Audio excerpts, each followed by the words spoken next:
ಎಲ್ಲರಿಗೂ ನಮಸ್ಕಾರ. ನಾನು ರೇಷ್ಮಾ. ಸಾತೇಸ್ ಕಿಚನ್ಗೆ ನಿಮ್ಮೆಲ್ಲರಿಗೂ ಸ್ವಾಗತ. ಇವತ್ತು ಚಪಾತಿಗೆ 10 ನಿಮಿಷದಲ್ಲಿ ಹೀರೆಕಾಯಿಯಿಂದ ಹೇಗೆ ಪಲ್ಯ ಮಾಡೋದನ್ನು ತೋರಿಸ್ತೀನಿ. ಬನ್ನಿ, ಹೀರೆಕಾಯಿಯಿಂದ ಈ ರೆಸಿಪಿ ಹೇಗೆ ಮಾಡೋದನ್ನು ನೋಡೋಣ. ಮೊದಲಿಗೆ ಒಂದು ಪ್ಯಾನ್ಗೆ 2 ಟೇಬಲ್ ಸ್ಪೂನಷ್ಟು ಕೋಲ್ಡ್ ಪ್ರೆಸ್ಡ್ ಕಡಲೆಕಾಯಿ ಎಣ್ಣೆ ಯೂಸ್ ಮಾಡ್ತಿದ್ದೀನಿ. ಒಂದು 2 ಟೇಬಲ್ ಸ್ಪೂನು, 1 ಚಮಚ ಜೀರಿಗೆ, 1 ಚಮಚ ಸಾಸಿವೆ,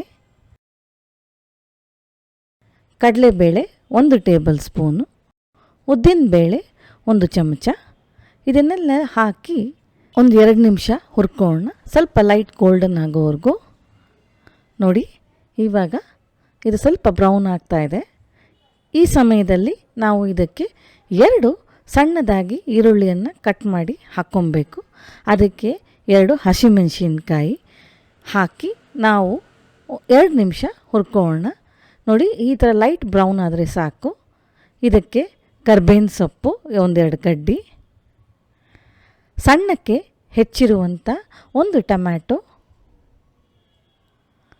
ಅರಶಿನದ ಪುಡಿ 1 ಅರ್ಧ ಚಮಚ, ಉಪ್ಪು ಸ್ವಲ್ಪ ಹಾಕಿ ಇದನ್ನೆಲ್ಲ ಚೆನ್ನಾಗಿ ಮಿಕ್ಸ್ ಮಾಡಿ ಒಂದು 2 ನಿಮಿಷ ಹುರ್ಕೊಳ್ಬೇಕು. ಇವಾಗ ಇದಕ್ಕೆ ನಾನು ಕಾಶ್ಮೀರಿ ಚಿಲ್ಲಿ ಪೌಡ್ರು 1 ಚಮಚ ಯೂಸ್ ಮಾಡ್ತಾಯಿದ್ದೀನಿ. ಸಾಂಬಾರು ಪೌಡ್ರು 2 ಟೇಬಲ್ ಸ್ಪೂನ್, ಮನೇಲಿರುವಂಥ ಸಾಂಬಾರು ಪೌಡ್ರು ಹಾಕಿದ್ರೆ ಸಾಕು. ಇದನ್ನೆಲ್ಲ ಹಾಕಿ ಚೆನ್ನಾಗಿ ಮಿಕ್ಸ್ ಮಾಡಿ 2 ನಿಮಿಷ ಮುಚ್ಚಿ ಬಿಡಬೇಕು. ಟೊಮ್ಯಾಟೊ ಎಲ್ಲ ಸ್ವಲ್ಪ ಮೆತ್ತಗಾಗೋವರೆಗೂ ಇದನ್ನು ಮುಚ್ಚಿ ಹುರ್ಕೊಳ್ಬೇಕು. ನೋಡಿ, ನಾವು ನೋಡ್ಬೋದು ಇವಾಗ ಟೊಮ್ಯಾಟೊ ಸಾಫ್ಟ್ ಆಗಿದೆ. ಈ ಸಮಯದಲ್ಲಿ ನಾವು ಸಣ್ಣಕ್ಕೆ ಕಟ್ ಮಾಡಿದಂಥ ಹೀರೆಕಾಯನ್ನು ಹಾಕಿ ಇದು ಕೂಡ ಹಾಕಿ ಚೆನ್ನಾಗಿ ಮಿಕ್ಸ್ ಮಾಡಿಕೊಂಡು, ಇದಕ್ಕೆ ನೀರು ಹಾಕೋ ಅವಶ್ಯಕತೆ ಇಲ್ಲ, ಯಾಕಂದರೆ ಹೀರೆಕಾಯಿಂದಲೇ ನೀರು ಬಿಡ್ಕೊಳುತ್ತೆ. ಹಾಗಾಗಿ ನೀರು ಹಾಕ್ದಿರೇ ನಾನು ಅದಕ್ಕೆ ಮುಚ್ಚಿ ಬೇಯಿಸ್ತಾ ಇದ್ದೀವಿ. ಈ ಥರ 7-8 ನಿಮಿಷ ಬೇಯಿಸಿದ್ರೆ ಸಾಕು. ನೋಡಿದ್ರಲ್ಲ ಎಷ್ಟು ಸುಲಭವಾಗಿ ಈ ಪಲ್ಯನ ಕೇವಲ ಮನೇಲಿರೋ ಪದಾರ್ಥದಲ್ಲೇ ಬಹಳ ರುಚಿಕರವಾಗಿ ಮಾಡ್ಕೊಬೋದು.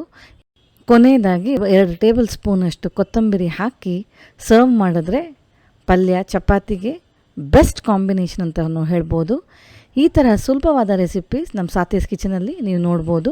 ಮತ್ತೆ ಸಿಗೋಣ ಒಂದು ಹೊಸ ರೆಸಿಪಿಯೊಂದಿಗೆ. ಅಲ್ಲಿಯವರೆಗೂ ಧನ್ಯವಾದಗಳು. Take care. ಬಾಯ್.